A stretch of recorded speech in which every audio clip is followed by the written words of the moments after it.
Hello students, welcome back to my channel Deep से डूटेक। आज हम लोग शुरू करने वाले पॉलिनोमियल का एकदम बेसिक से।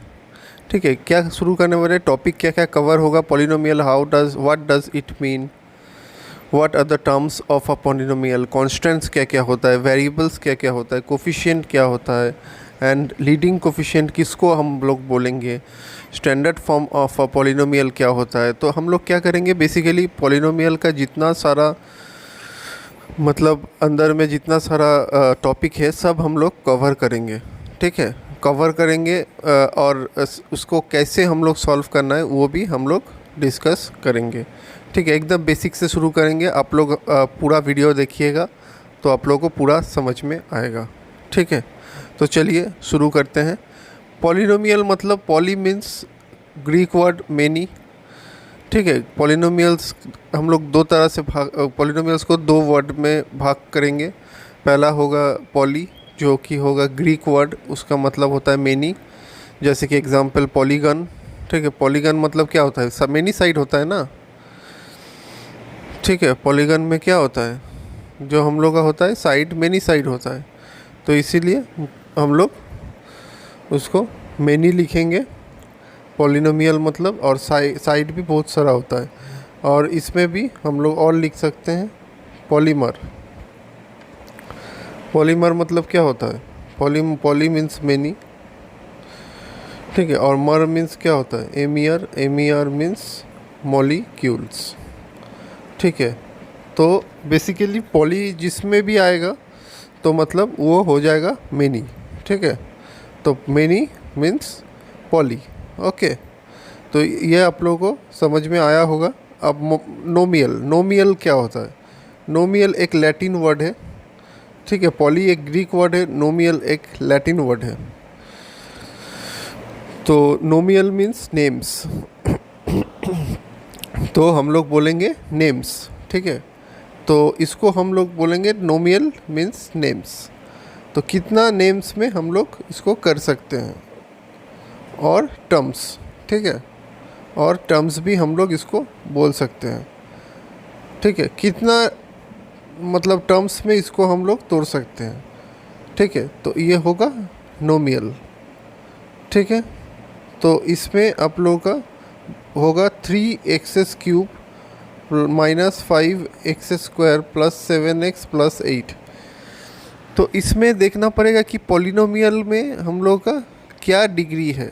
तो देखिए इसमें क्या हो रहा है, ये 3x एक है, 3x³ एक है, 5x² एक ठो है, 7x एक ठो है, 8 एक ठो है। ठीक है, अलग अलग करके हम लोग इसको लिखेंगे। ठीक है, अब देखिए इसमें पॉलिनोमियल हम लोग का क्या होगा। पॉलिनोमियल मतलब यहाँ पे हम लोग का कितना इसमें यूज़, कितना डिग्री हम लोग इसमें यूज़ कर रहे हैं। ठीक है, तो देखिए इसमें 3x³ minus 5x² plus 7x plus 3।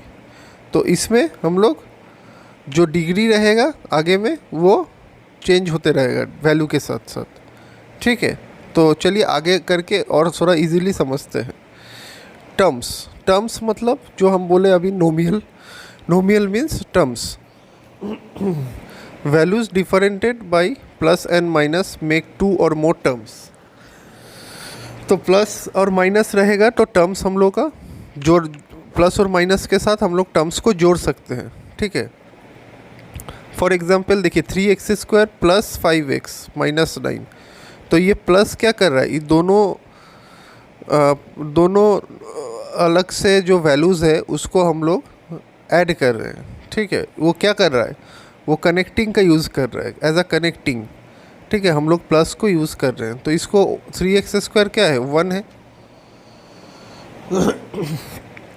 5x क्या है हम लोग का, 2 है। और माइनस क्या है, माइनस 9 के साथ जोड़ने में माइनस हम लोग का हेल्प कर रहा है, तो माइनस क्या है हम लोग का, माइनस हम लोग का 3 है। ठीक है, तो ये क्या है, ये हम लोग का अलग अलग करके हम लोग इसको जोड़ सकते हैं टर्म्स को with the help of plus and minus. ठीक है, तो मैक्सिमम टू टर्म्स रहेगा तभी हम लोग जोड़ पाएंगे। एक टर्म्स को तो हम लोग जोड़ नहीं सकते हैं, एक टर्म्स को कैसे जोड़ेंगे, उसमें कोई वैल्यूज़ ही नहीं है तो उसको कैसे जोड़ेंगे। तो 2 टर्म मिनिमम रहना चाहिए, इसलिए हम लिखे 2 और मोर टर्म्स। 2 और मोर टर्म्स जब रहेगा उसको हम लोग जोड़ सकते हैं। देखिए नीचे वाला को भी, बीच वाला में क्या लिखे हम लोग, 1 किसको लिखे, -2b को, √3 को 2 लिखे, और किससे जोड़ रहे हैं हम लोग, प्लस से। सिमिलरली देखिए y 5y³ -2y² plus 8y -1, इसको भी हम लोग किससे जोड़ रहे हैं, इसको हम लोग प्लस और माइनस से जोड़ रहे हैं। अगर प्लस और माइनस नहीं होगा तो हम लोग टर्म्स को सब जोड़ नहीं पाएंगे, ठीक है। तो with the help of the plus and minus we are connecting the values, ठीक है। तो ये आप लोगों को समझ में आया होगा। देखिए इसमें भी हम लोग किए हैं 1 2 3 एंड 1 को लिखेंगे हम लोग 4, ठीक है।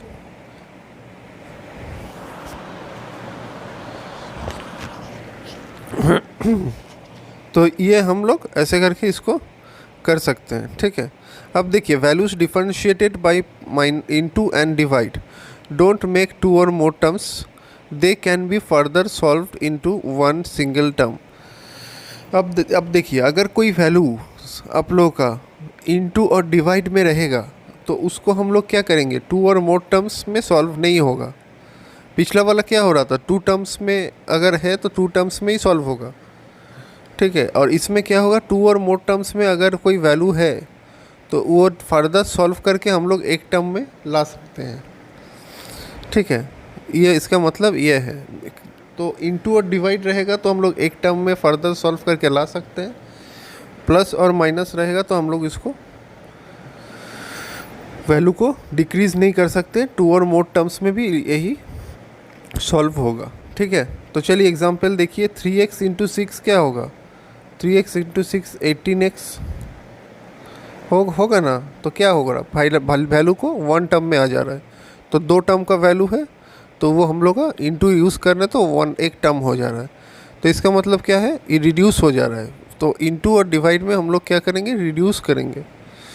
तो 5y इंटू 2x, तो 5y इंटू 2x को कैसे लिखेंगे हम लोग, तो ये कैसे लिखेंगे, 10xy लिखेंगे ना। तो ये हम लोग का इंटू हो जाएगा जब, तो वो वैल्यू रिड्यूस होके एक वैल्यू हो जा रहा है।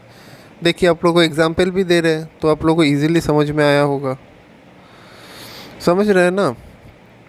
तो देखिए इस पर 3 टर्म है, 3 टर्म इंटू के साथ जोड़ा गया है। तो इसमें क्या हो रहा है, 2a into 3b into 4c। तो 2a इंटू 3b 2 3 जा 6 इंटू 4 24। तो 24a into b into c होगा ना। तो क्या होगा, 24abc। तो ये भी वैल्यू देखिए 3 गो वैल्यू था, इसमें 3 गो वैल्यू था, इंटू के साथ जोड़ा गया था, लेकिन हम लोग इसको रिड्यूस करके एक वैल्यू में लेके आके, ठीक है। ये अगर प्लस और माइनस होता तो ऐसे हम लोग नहीं कर पाते, क्योंकि तीनों वैल्यू में रहेगा, 3 वैल्यू ही आएगा हम लोग आउटपुट में, आंसर में हम लोग का 3 ही वैल्यू आएगा प्लस और माइनस में। लेकिन इंटू और डिवाइड में हम लोग एक वैल्यू तक ला सकते हैं। अब चलिए डिवाइड वाला भी देखते हैं, 2d डिवाइडेड बाई 15। तो 2d डिवाइडेड बाई 15 देखिए एक वैल्यू में आ गया, ये डिवाइड बीच में था तो 2 वैल्यू था, इसमें देखिए एक वैल्यू में आ गया, ठीक है। तो नीचे वाला को देखिए, 3x divided by 2y divided by 5, इसको हम लोग कैसे लिख सकते हैं एक टर्म में, थोड़ा दिमाग लगा के देखिए इसको कैसे लिख सकते हैं। तो 3x के साथ डिवाइड में है 2y, 2y के साथ भी डिवाइड में है 5।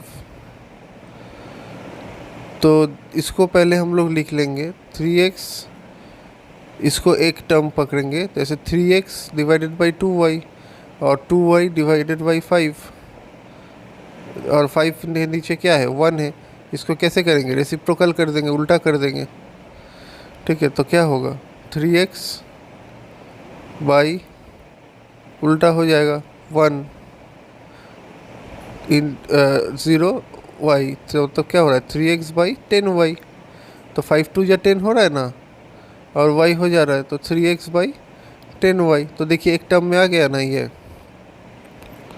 ये हम लोग का एक टर्म में आ गया। तो अब हम लोग बोल सकते हैं कि इंटू और डिवाइड का अगर कोई टर्म रहेगा तो हम लोग इसको एक टर्म में कर सकते हैं। ठीक है, बहुत इजीली कर सकते हैं। ठीक है, तो ये याद रखिएगा, प्लस और माइनस वाला में हम लोग 3 टर्म रहेगा, तो हम लोग 3 टर्म में आंसर आउटपुट 3 टर्म में ही आएगा।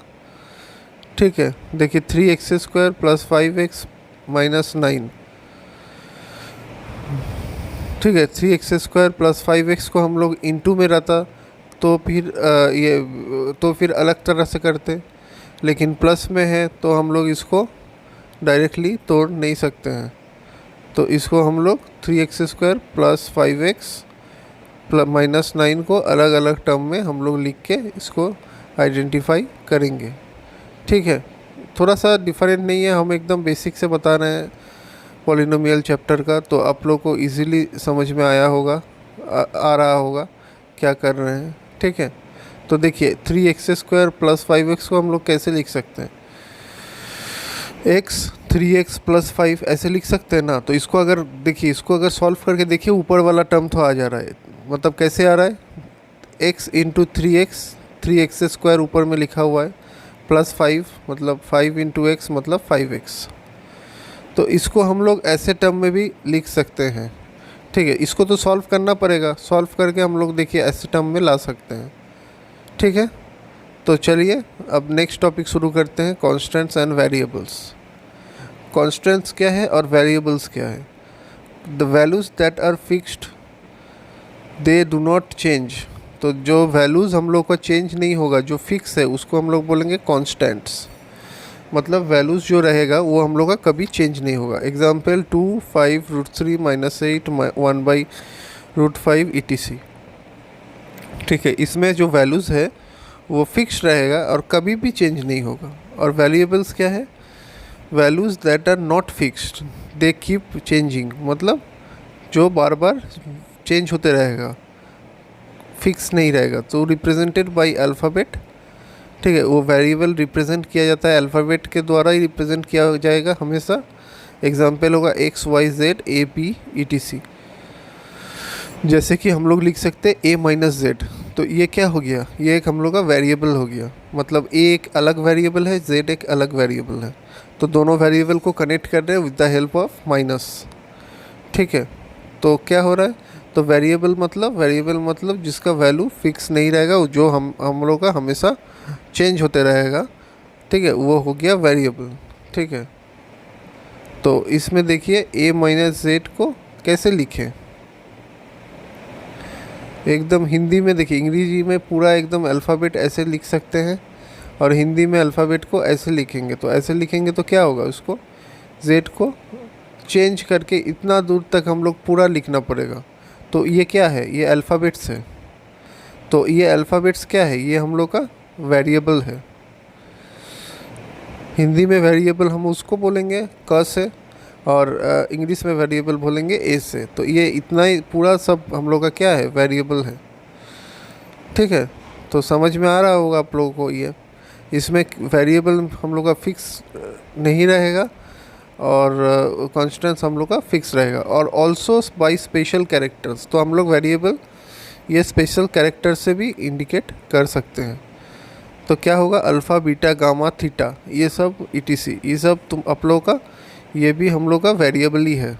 ठीक है, तो कॉन्स्टेंट्स क्या होगा, फिक्स रहेगा, वेरिएबल फिक्स नहीं रहेगा।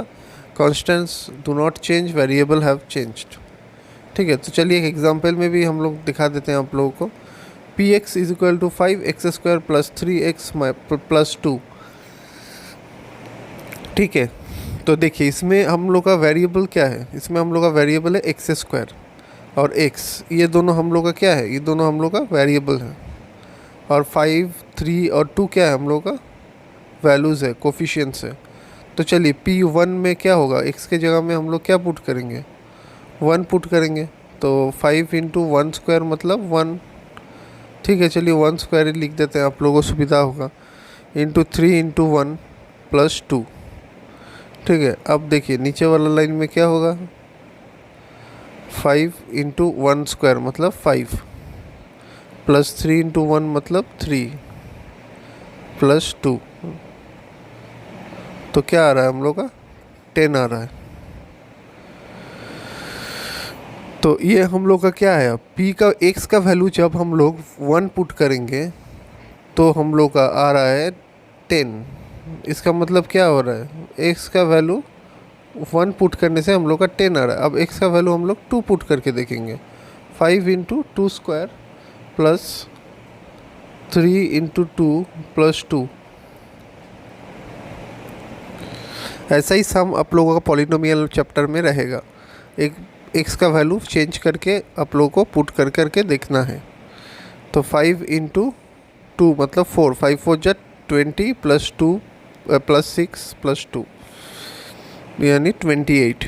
तो ये आप लोग का p अगर 2 होगा तो ये हम लोग का वैल्यू आएगा। देखिए डिफरेंस कितना ज़्यादा है 1 और 2 से, ठीक है, 1 और 2 से डिफरेंस, 2 का डिफरेंस बहुत ज़्यादा है, ठीक है। तो इसका मतलब क्या होगा, यहाँ पे हम लोग का जो वेरिएबल्स है वो हम लोग का वैल्यूज़ को चेंज करने से वेरिएबल्स भी अपने आप चेंज हो जा रहा है, ठीक है। अगर वैल्यूज़ को देखिए, वेरिएबल चेंज हो रहा है ना, तो वैल्यूज़ को भी चेंज कर रहे हैं तो हम लोग का वेरिएबल भी चेंज हो जा रहा है, ठीक है। वेरिएबल हम लोग बोले थे कि चेंज होते रहता है, तो इसीलिए 1 पुट कर रहे तो अलग वेरिएबल आ रहा है, 2 पुट कर रहे तो अलग वेरिएबल आ रहा है, ठीक है।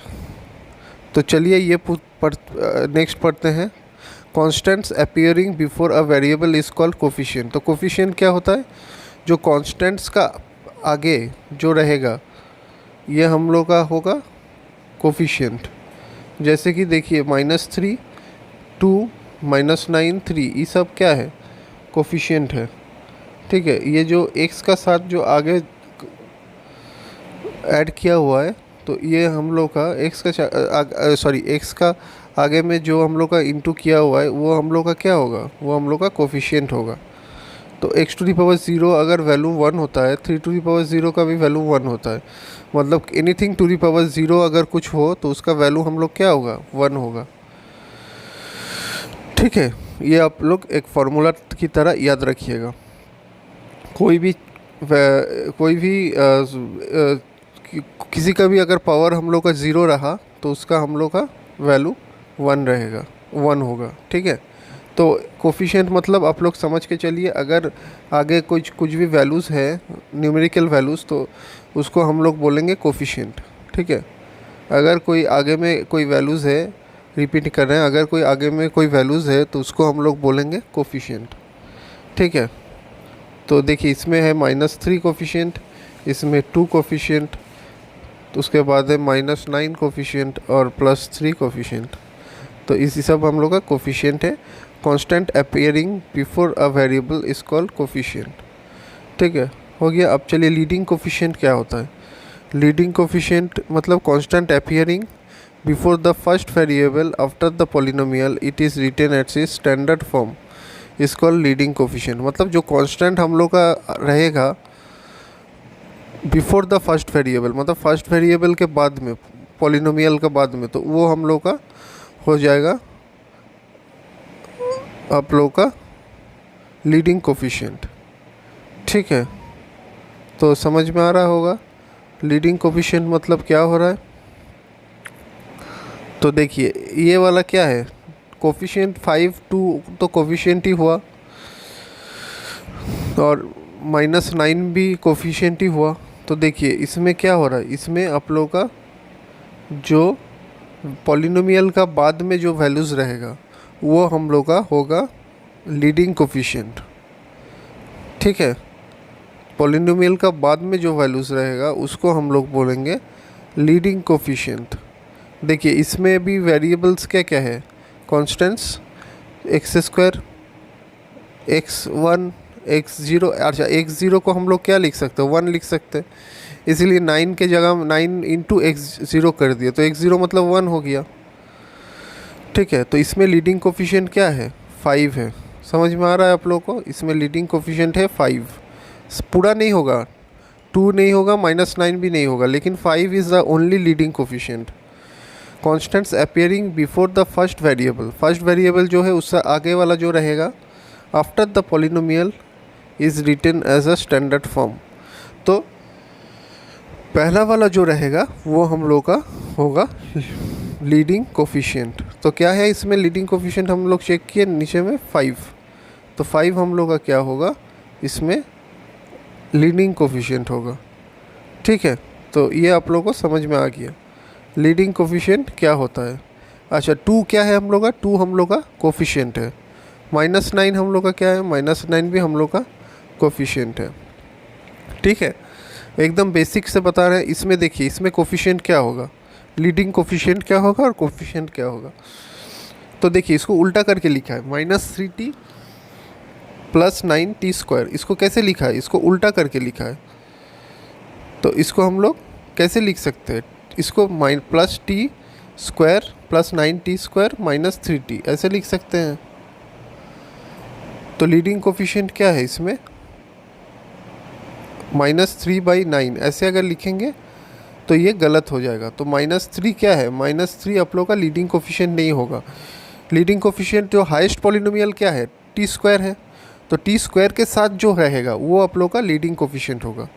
समझ में आया, t² के साथ जो रहेगा वो स्क्वायर या क्यूब जो भी हो उसके साथ पहला वाला जो रहेगा वो होगा लीडिंग कोफिशिएंट। ठीक है, तो चलिए नेक्स्ट वाला करते हैं standard form of the polynomial. Any polynomial x² + bx + c is said to be in a standard form when power exponent of variables are non-negative integers।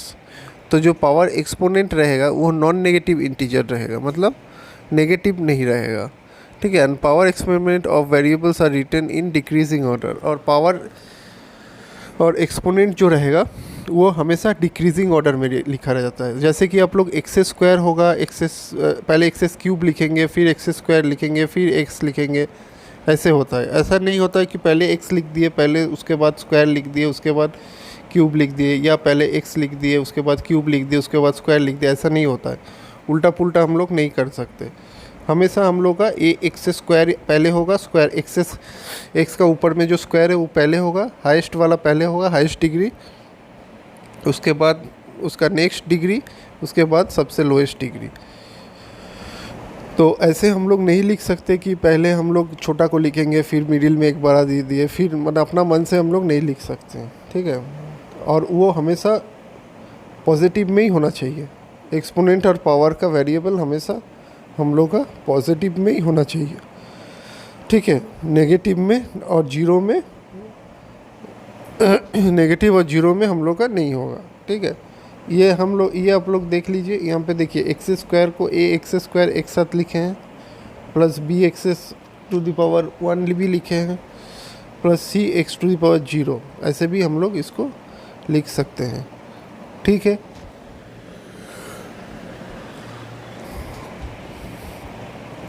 तो इसमें हम लोग बोल सकते हैं this is the standard form of a polynomial. एक standard form हम लोग जानते हैं पॉलिनोमियल का, तो इसको हम लोग बोलेंगे the standard form of a polynomial. आप लोग अगर पूछे कोई standard form of a polynomial बताइए, तो ax² + bx + c ये आप लोग का स्टैंडर्ड फॉर्म है।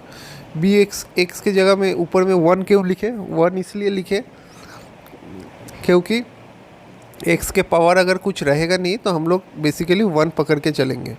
ठीक है, x का अगर कोई पावर नहीं रहेगा तो हम लोग 1 पकड़ के चलेंगे। और c × x⁻0 क्यों लिखे, x⁻0 का क्या वैल्यू होता है हम लोग का 1 होता है, तो c × 1 मतलब c रहेगा, तो इसीलिए हम लोग उसके जगह में x⁻0 लिख सकते हैं।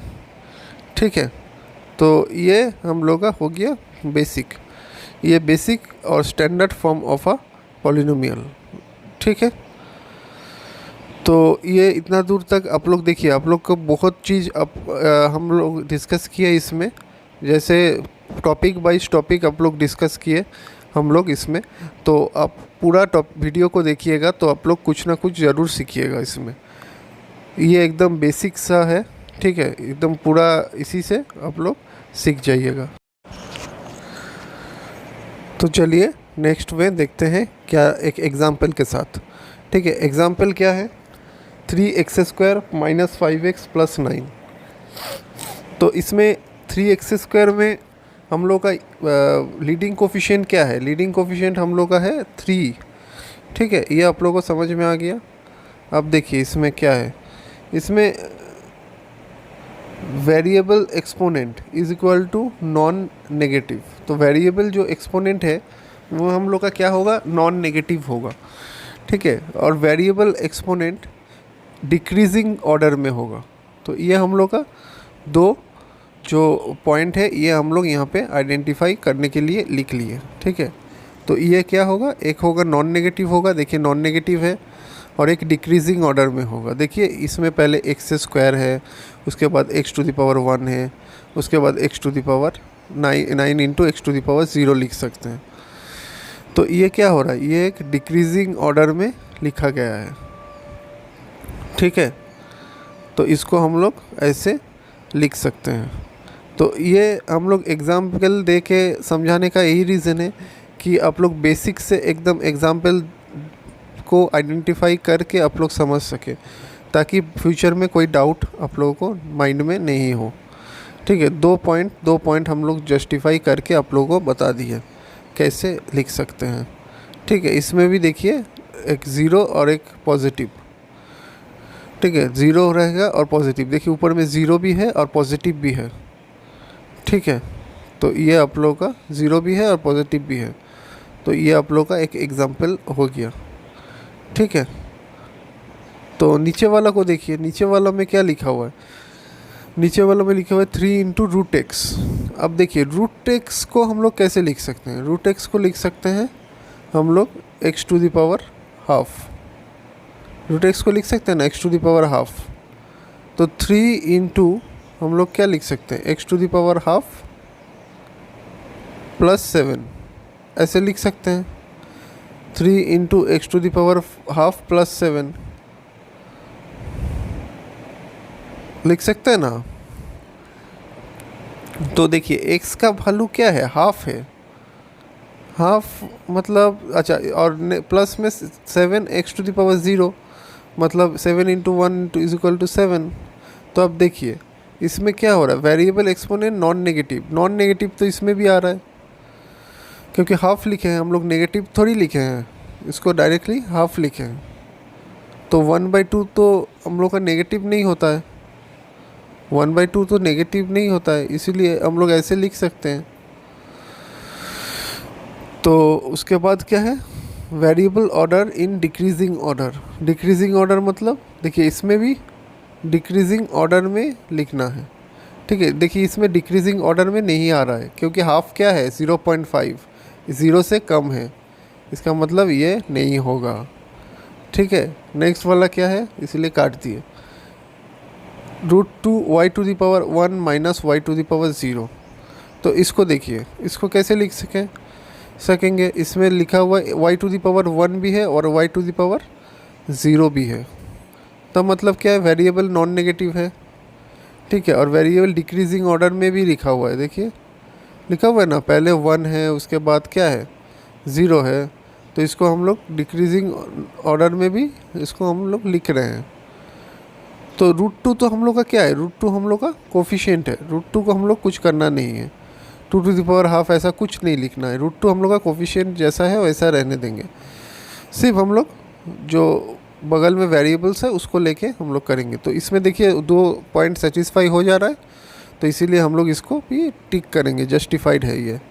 ठीक है, नेक्स्ट वाला देखिए, इसमें देखिए माइनस है y टू द पावर -3, तो क्या होगा, नॉन नेगेटिव होगा, लिखा है ना हम लोग, वेरिएबल क्या है नॉन नेगेटिव होगा। तो अगर नेगेटिव आ जाएगा तो क्या होगा, हम लोग का ये नहीं होगा। ठीक है, उसके बाद क्या है -3t प्लस 9t²। तो t² को पहले लिखेंगे ना, प्लस 9t² -3t, ऐसे होता है ना। तो इसको अगर हम लोग लिखेंगे तो देखिए इसमें नॉन नेगेटिव तो आ ही रहा है, t टू द पावर 1 होगा, तो ये नॉन नेगेटिव आ ही रहा है, और एक्सपोनेंट वेरिएबल डिक्रीजिंग ऑर्डर में है, नहीं देखिए ये इंक्रीजिंग ऑर्डर में है, पहले 1 है उसके बाद 2 है।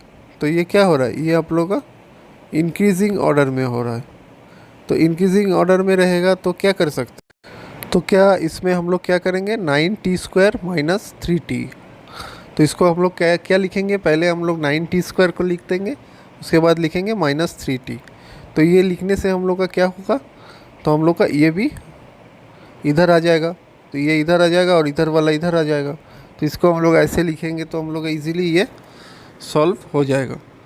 तो हम लोग ये समझ में आ रहा है, ठीक है, कैसे कैसे करना है। देखिए लिख के भी दिखा दे रहे हैं आप लोगों को, ठीक है। तो इसमें होगा 9t² -3t1। तो ऐसे हम लोग लिखेंगे तो ये भी हम लोग का, ये भी इक्वेशन हम लोग का होगा, ठीक है। बहुत इजी है, कुछ है नहीं इसमें, ये भी इक्वेशन होगा, ठीक है। तो चलिए ये इसमें हम लोग करके दिखा दिए कौन कौन सा इक्वेशन हम लोग ले सकते हैं, कौन कौन सा इक्वेशन हम लोग नहीं ले सकते हैं। तो ये हम लोग का करके दिखा दिए। देखिए इसमें भी हम लोग, ये वाला भी हो रहा है, ठीक है, इसमें भी ग्रीन मार्कर से हम लोग मार्क किए हैं, ठीक है। तो चलिए और एक चीज़ हम लोग लीडिंग कोफिशिएंट को एक बार हम लोग डिस्कस कर लेते हैं, जो कि आप लोग को अगर डाउट हो तो इसीलिए हम लोग लीडिंग कोफिशिएंट को एक बार डिस्कस कर लेते हैं। तो लीडिंग कोफिशिएंट मतलब क्या होगा, जो हाईएस्ट आप लोग का रहेगा पॉलिनोमियल डिग्री, जिसका डिग्री हाईएस्ट रहेगा उसके साथ जो कांस्टेंट रहेगा वो हम लोग का होगा लीडिंग कोफिशिएंट, ठीक है। पॉलिनोमियल जिसका डिग्री हाईएस्ट होगा उसके साथ जो कांस्टेंट रहेगा, उसके साथ जो कोफिशिएंट रहेगा वो हो जाएगा हम लोग का लीडिंग कोफिशिएंट। देखिए इसमें क्या लीडिंग कोफिशिएंट है 5, और नेक्स्ट वाला में क्या लीडिंग कोफिशिएंट है -3t + 9t² में 9, ठीक है। 9 इज़ द लीडिंग कोफिशिएंट, तो इसमें 9 इज़ द लीडिंग कोफिशिएंट, ठीक है। तो ये आप लोगों को समझ में आ गया। लेकिन आप लोग को ये ज़रूर याद रखना है, जो जिसमें डिग्री ज़्यादा होगा वही वाला को हम लोग लीडिंग कोफिशिएंट बोलेंगे। जैसे कि इसमें ऊपर वाला में 5 का डिग्री ज़्यादा है, देखिए x² है, तो इसीलिए उसके साथ जो 5 है उसको हम लोग बोलेंगे। ऐसा नहीं कि जो रहेगा हम लोग उसी को लेके बोल देंगे, कुछ भी ऐसा नहीं है, ठीक है। तो ये आप लोग को थोड़ा सा याद रखना है, तब आप ही लोगों को इजी होगा, ठीक है। तो इसका बेसिक कुछ क्लास हम लोग ज़रूर करेंगे, उसके बाद हम लोग करेंगे चैप्टर का, NCERT बुक का चैप्टर को सॉल्व करेंगे। बहुत इजी सा चैप्टर है, कोई टेंशन वाला नहीं है, धीरे धीरे क्लास करते रहिए और समझते रहिए, ठीक है।